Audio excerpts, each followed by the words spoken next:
Hello friends, welcome to my Gurukul YouTube channel. তো কেমন আছো তোমরা? আশা করি প্রত্যেকেই ভালো আছো।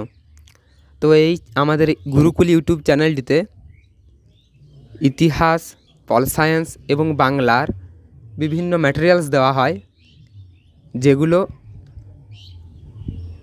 স্কুলের স্টুডেন্টসদের থেকে শুরু করে কলেজ স্টুডেন্ট এবং বিভিন্ন কম্পিটিটিভ এক্সামের ক্ষেত্রেও কাজে লাগবে। সুতরাং যারা এই ভিডিওটি দেখছ প্রত্যেককে বলবো যে আমাদের ইউটিউব চ্যানেল গুরুকুল সাবস্ক্রাইব করে নাও এবং নিয়মিত এই ভিডিওগুলিকে দেখতে থাকো, যাতে করে তোমাদের উপকার হয়। তো আমরা আজ বাঁকুড়া ইউনিভার্সিটির অন্তর্গত সেকেন্ড সেমেস্টার স্টুডেন্টসদের এইসি পেপারের একটি কবিতা পাছে লোকে কিছু বলে, কামিনী রায়ের লেখা। এই কবিতাটি আজ আমরা আলোচনা করব। তো পাছে লোকে কিছু বলে শুরু করা যাক। তো পাছে লোকে কিছু বলে কামিনী রায়ের লেখা এই কবিতাটিতে এই কবিতাটি পড়ার আগে আমরা দেখে নেব কামিনী রায় সম্পর্কে কিছু কথা। কামিনী রায়ের জন্ম 1864 খ্রিস্টাব্দে এবং মৃত্যু 1933 খ্রিস্টাব্দে।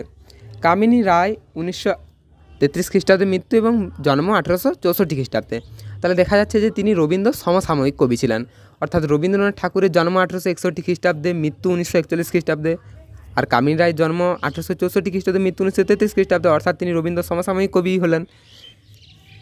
তো তার জন্ম হয় অবিভক্ত বাংলাদেশের বাসন্ডা গ্রামে। তার পিতার নাম চণ্ডীচরণ সেন, মাতা শ্রীমতী বামাসুন্দরী দেবী, আর তার ছদ্মনাম ছিল জনৈক বঙ্গ মহিলা। তার যেসব পেশা দেখা যায় সেগুলো হলো কবি, সমাজকর্মী, নারীবাদী লেখিকা, অর্থাৎ তিনি কবি, সমাজকর্মী এবং নারীবাদী লেখিকা রূপেই খ্যাত। তিনি ব্রিটিশ ভারতের প্রথম মহিলা স্নাতক ডিগ্রিধারী ব্যক্তিত্ব ছিলেন, অর্থাৎ ব্রিটিশ ভারতে তিনিই প্রথম মহিলা ছিলেন যিনি স্নাতক ডিগ্রি অর্জন করেছিলেন। 8 বছর বয়স থেকে তিনি কবিতা লেখা শুরু করেছিলেন। তার লেখাতে রবীন্দ্রনাথ ঠাকুর ও সংস্কৃত সাহিত্যের প্রভাব লক্ষ্য করা যায়, অর্থাৎ তিনি রবীন্দ্রনাথ ঠাকুর ও সংস্কৃত সাহিত্যের দ্বারা প্রভাবিত হয়েছিলেন। এবং বাংলা সাহিত্যে নারী কবিতার যে দাপট, তা কিন্তু কামিনী রায়ের হাত ধরেই শুরু হয়। সুতরাং বাংলা সাহিত্যে নারী কবিদের ক্ষেত্রে কামিনী রায়ের ভূমিকা কিন্তু অনস্বীকার্য, এটা মানতেই হবে। তো এই পেপারের জন্য কামিনী রায় সম্পর্কে এইটুকু জানাই যথেষ্ট। তো শুরু করা যাক পাছে লোকে কিছু বলে কবিতাটি। আমি একবার পাঠ করে শোনাচ্ছি। করিতে পারি না কাজ, সদা ভয় সদা লাজ, সংশয়ে সংকল্প সদা টলে, পাছে লোকে কিছু বলে। আড়ালে আড়ালে থাকি, নীরবে আপনা ঢাকি, সম্মুখে চরণ নাহি চলে, পাছে লোকে কিছু বলে। হৃদয়ে বুদবুদ মতো, উঠে শুভ্র চিন্তা কত, মিশে যায় হৃদয়ের তলে, পাছে লোকে কিছু বলে। কাঁদে প্রাণ জবে, আখি সযতনে শুষ্ক রাখি, নির্মল নয়নের জলে, পাছে লোকে কিছু বলে। একটি স্নেহের কথা প্রশমিতে পার ব্যথা, চলে যায় উপেক্ষার ছলে, পাছে লোকে কিছু বলে।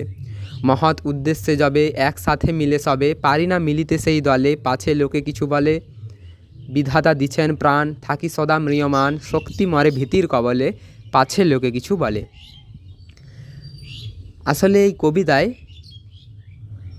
লেখিকা কামিনী রায় সমাজের প্রতিচ্ছবিকে তুলে ধরেছেন।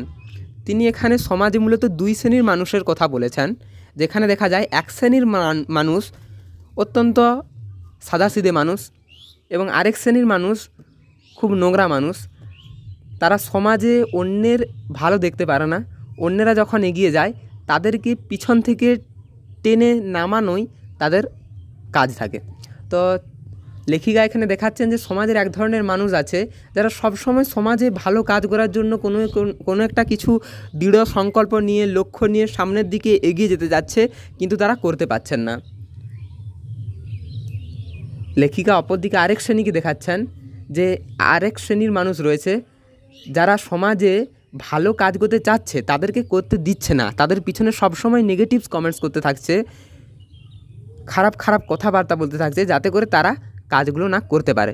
তো তিনি এটাই বলেছেন, কামিনী রায় এই কবিতা এটাই বলেছেন যে সমাজে কোনো একজন ব্যক্তি যদি কোনো কিছু একটা ভালো কাজ করতে যায়, তখন সমাজে কিছু মানুষ থাকে যারা সর্বদাই তার কাজের সমালোচনা করতে থাকে, তার কাজের খারাপ দিক খুঁজতে থাকে, তাকে নিয়ে খারাপ মন্তব্য করে থাকে। তো এইসব ভেবে যদি আমরা থেমে যাই তাহলে কি চলবে? না, তাহলে চলবে না। আমাদের লক্ষ্য এগিয়ে যাওয়া, আমাদেরকে আমাদের লক্ষ্যে এগিয়ে যেতে হবে।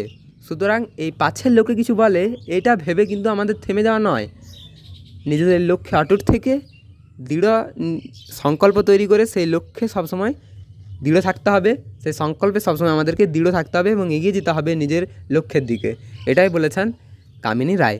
এখানে পাছে লোকে কিছু বলে, এই বাক্যটিতে পাছে শব্দের অর্থ হলো পিছনে। অর্থাৎ কোনো মানুষ যখন কোনো একটা কাজ করে তখন পিছন থেকেই না খারাপ খারাপ কথাবার্তা বলে সমাজের কিছু লোক, সামনে থেকে তো বলে না, সবসময় বলে পিছন থেকে। তো এটাই বলছেন লেখিকা যে পাছে লোকে কিছু বলে মানে পিছনে লোকে কিছু বলে, এটা ভেবেই কোনো কিছু একটা কাজ করতে পারছেন না, ভালো কোনো কিছু একটা করবো এটা ভেবেও। তো দেখা যাক লাইন বাই লাইন এক্সপ্লেনেশন করে কি বলতে যাচ্ছে লেখিকা। করিতে পারি না কাজ, সদা ভয় সদা লাজ, সংশয়ে সংকল্প সদা টলে, পাছে লোকে কিছু বলে। অর্থাৎ সমাজের একজন ব্যক্তির কথা তিনি বলছেন, যিনি কোনো কাজ করতে পারছেন না, তার মনে সর্বদা ভয় থাকছে, সর্বদা তার মনে একটা লজ্জা লাগছে এবং যার ফলে তার মনে সংশয় উৎপন্ন হচ্ছে এবং তার যে সংকল্পটা, তার যে লক্ষ্যটা, সেই লক্ষ্যটা তখন নড়ে যাচ্ছে এবং তার মনে সংশয় উৎপন্ন হচ্ছে, কারণ তার মনে ভয় থাকছে, লজ্জা থাকছে। আর এই ভয় আর লজ্জাটা থাকছে তার কারণ পিছন থেকে লোকে কিছু বলবে এটা ভেবে। তো এটাই বলছেন যে সমাজে এক শ্রেণীর মানুষ পিছন থেকে লোকে কিছু বলবে এটা ভেবেই সে তার কাজ করতে পারে না। তারপরের স্ট্যান্জায় বলা হচ্ছে, আড়ালে আড়ালে থাকি নীরবে আপনা ঢাকি, সম্মুখে চরণ নাহি চলে, পাছে লোকে কিছু বলে। অর্থাৎ সেই ব্যক্তিটি নিজেকে আড়ালে আড়ালে রাখছেন, অর্থাৎ সমাজ থেকে দূরে সরিয়ে রাখছেন, নীরবে আপনা ঢাকি, নিজেকে সবসময় মানুষদের ভিড়ে রাখছেন না, মানুষদের ভিড় থেকে দূরে রাখছেন, মানুষের সাথে মেলামেশা করছেন না, সম্মুখে চরণ নাহি চলে, পাছে লোকে কিছু বলে। তার একটা নির্দিষ্ট লক্ষ্য রয়েছে, সে লক্ষ্যের দিকে এগিয়ে যেতে যাচ্ছে কিন্তু সে লক্ষ্যের দিকে এক ধাপও এগোতে পারছে না, পিছন থেকে লোকে কিছু বলবে এটা ভেবেই সে নিজেকে আড়ালে আড়ালে রেখে দিচ্ছে, নিজেকে সমাজ থেকে বিচ্ছিন্ন করে রেখে দিচ্ছে, লোকে কিছু বলবে এটা ভেবেই, লোকে যাতে না খারাপ কথা বলে এটা ভেবেই সে নিজেকে সমাজ থেকে বিচ্ছিন্ন করে রাখছে, কোনো ভালো কাজ করতে চেয়েও করতে যেতে পারছে না। হৃদয়ে বুদবুদ মতো উঠে শুভ্র চিন্তাগত, মিশে যায় হৃদয়ের তলে, পাছে লোকে কিছু বলে। হৃদয়ে সেই ব্যক্তির হৃদয়ে অনেক ভালো চিন্তার উৎপন্ন হচ্ছে, সমাজের জন্য ভালো কাজ করব এই ধরনের শুভ্র চিন্তা, ভালো চিন্তা উৎপন্ন হচ্ছে তার মনে, কিন্তু সেগুলো বেশিক্ষণ থাকছে না। যেমন করে বুদবুদ জলে নিমেষের মধ্যেই মিশে যায়, বুদবুদ যেমন জলে উৎপন্ন হয় এবং নিমেষের মধ্যেই মিশে যায় জলে, সেই রকমই তার চিন্তাগুলো নিমেষের মধ্যেই তার মনেই মিশে যাচ্ছে, মনে উৎপন্ন হচ্ছে, মনেই মিশে যাচ্ছে। সেই কারণেই তার এই শুভ্র চিন্তাগুলোকে বুদবুদের সঙ্গে লেখিকা তুলনা করেছেন। তো তিনি বলছেন মিশে যায় হৃদয়ের তলে সেই শুভ্র চিন্তাগুলো, পাছে লোকে কিছু বলে। আর এটা হওয়ার কারণ কি? এটা হওয়ার কারণ পিছনে লোকে কিছু বলবে এটা ভেবে। কাঁদে প্রাণ যবে আখি সযত্নে শুষ্ক রাখি, নির্মল নয়নের জলে, পাছে লোকে কিছু বলে। যখন প্রাণ যখন কেঁদে ওঠে, অর্থাৎ এত কিছুর পর যখন সেই ব্যক্তি অনেক কষ্ট পান তখন তার প্রাণ কেঁদে ওঠে, তখন তিনি তার আখি অর্থাৎ চোখকে সযত্নে শুষ্ক রাখেন।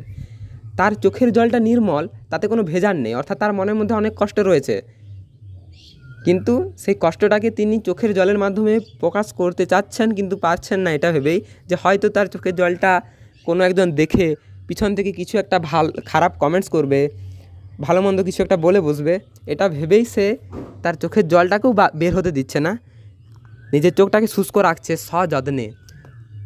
তো এটাই বলছে যে পাছে লোকে কিছু বলে, পিছনে লোকে কিছু বলে এটা ভেবেই। একটি স্নেহের কথা প্রশমিতে পারে ব্যথা, চলে যায় উপেক্ষার ছলে, পাছে লোকে কিছু বলে। তিনি বলছেন যে আমার যে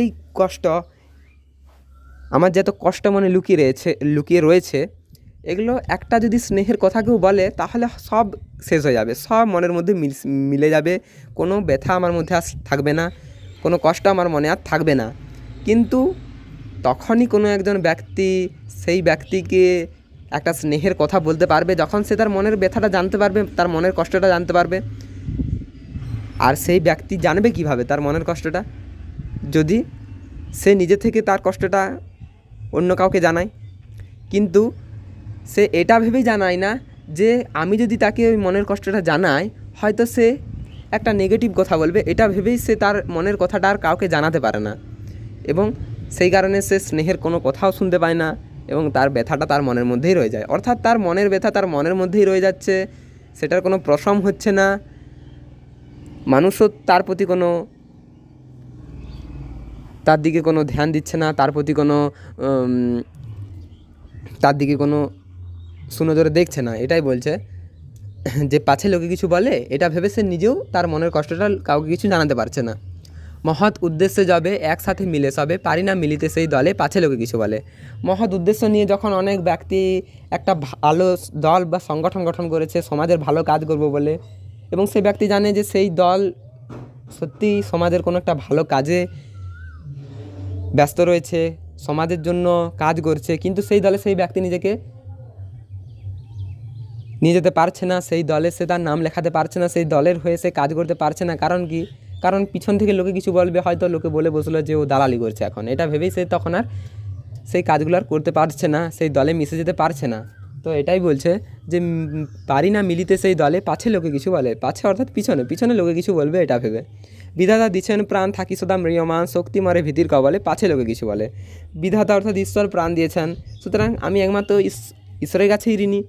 ঈশ্বর আমাকে একটা নির্দিষ্ট লক্ষ্যে নিয়ে পাঠিয়েছেন, সমাজের কোনো কিছু আমাকে ভালো কাজ করতে হবে, সমাজের জন্য ভালো কাজ করতে হবে, মানুষের জন্য কাজ করতে হবে, তবেই না আমরা মানুষ সঠিক।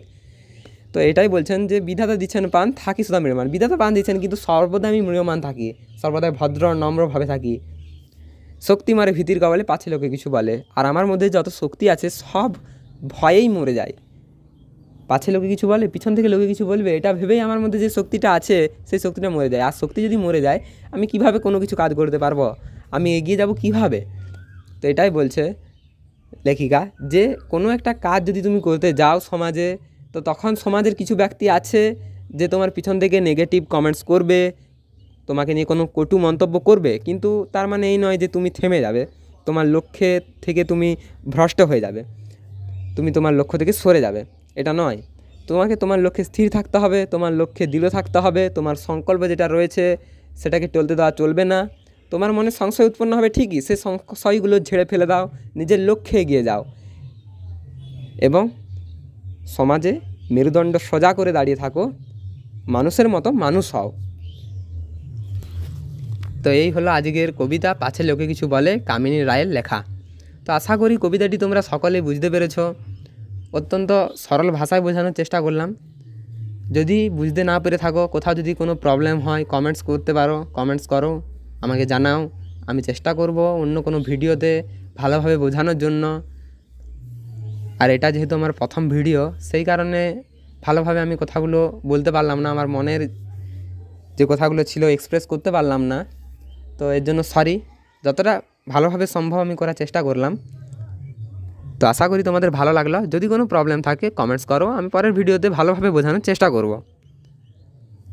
আর হ্যাঁ, অবশ্যই আমাদের এই চ্যানেল গুরুকুল সাবস্ক্রাইব করে দাও, আর ভিডিওটিতে লাইক করে দাও, কমেন্টস অতি অবশ্যই করো।